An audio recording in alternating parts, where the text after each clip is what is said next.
Welcome to millets kitchen. మీకు ఈరోజు నేను పల్లి చట్నీ చూపించాలనుకుంటున్నా.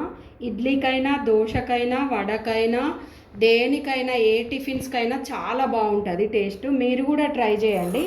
లైక్ చేయండి, షేర్ చేయండి. పల్లీల చట్నీకి కావాల్సినవి పల్లీలు, టేస్ట్కు సరిపడా పచ్చిమిర్చి, ఒక 2-3 ఎండుమిర్చి, ఎల్లిపాయలు, కొంచెం దొడ్డుప్పు.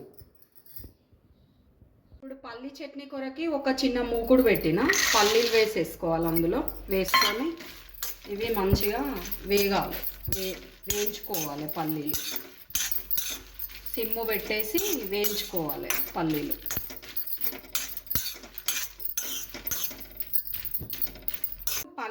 వేగినవి మంచిగా.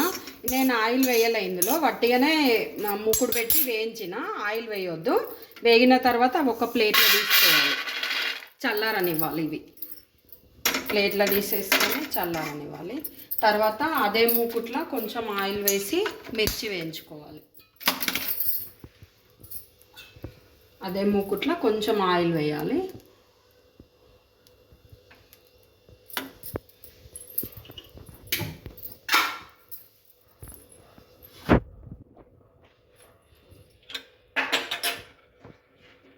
పచ్చిమిర్చి వేసుకోవాలి.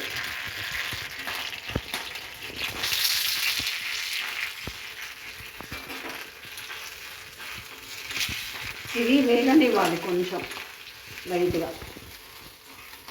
హాఫ్ కట్ చేసి వేసుకోవాలి, ఎందుకంటే ఆయిల్లో వేసినప్పుడు చిట్లుతాయి. ఇవి సగం సగం కట్ చేసి వేసుకుంటే మనకి చిట్లవు. కొంచెం ఫ్రై చేసుకోవాలి.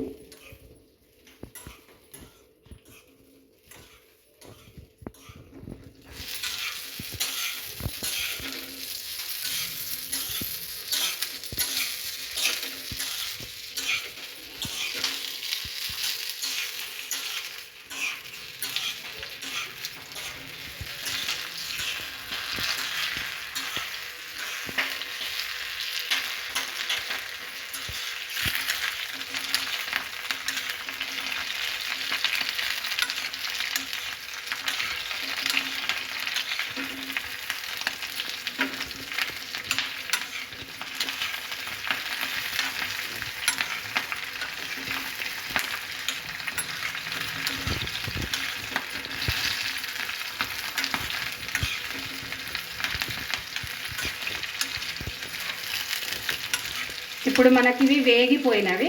ఇట్లా కలర్ వస్తే సరిపోతుంది. ఇట్లా వేగిన తర్వాత స్టవ్ ఆఫ్ చేసుకోవాలి. ఇప్పుడు మిర్చి చల్లారినాయి.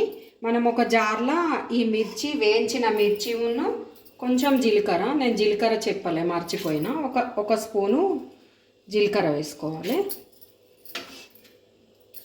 టేస్ట్కు సరిపడా దొడ్డుప్పు, ఎల్లిపాయ,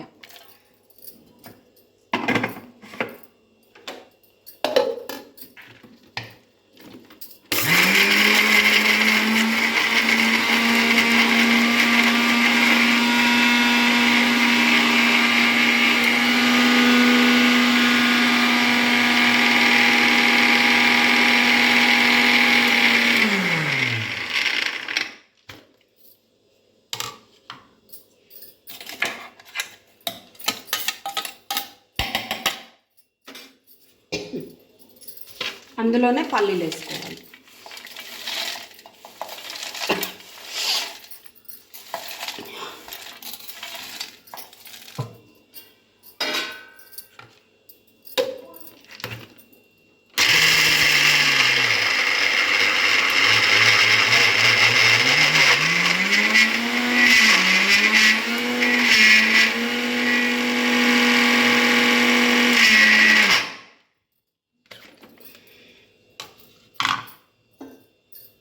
కొంచెం వాటర్ వేస్తున్నా.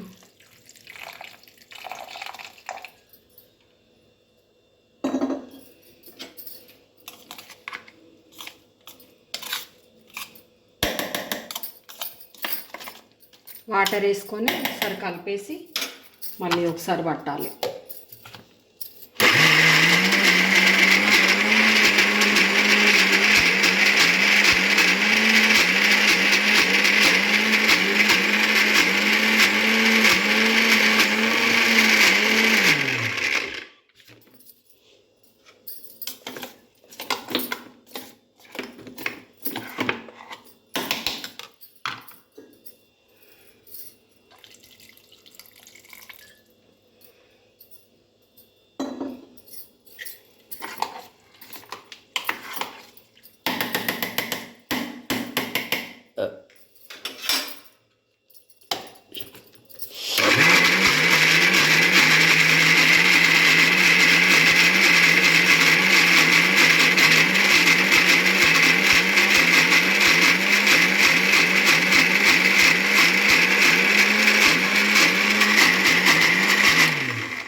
ఇప్పుడు మనకి ఇది రెడీ అయిపోయింది. ఇట్లా పడితే సరిపోతుందండి. చూడండి, ఇట్లా మెత్తగా పట్టుకోవాలి. పల్లి చట్నీకి ఇప్పుడు పోపుకు ఒక మూకుడు పెట్టిన, ఆయిల్ వేసిన, కొన్ని ఆవాలు, కొంచెం జీలకర్ర,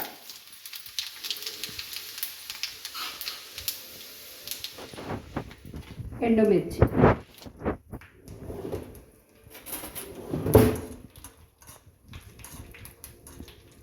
కరివేపాకు కూడా వేసుకోవచ్చు. నేను లేదు కాబట్టి వేయలేదు.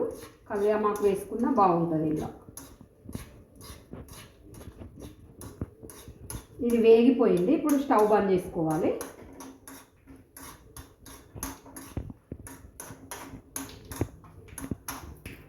ఇప్పుడు ఈ పోపు పల్లీల చట్నీ దాంట్లో వేసుకోవాలి. ఇప్పుడు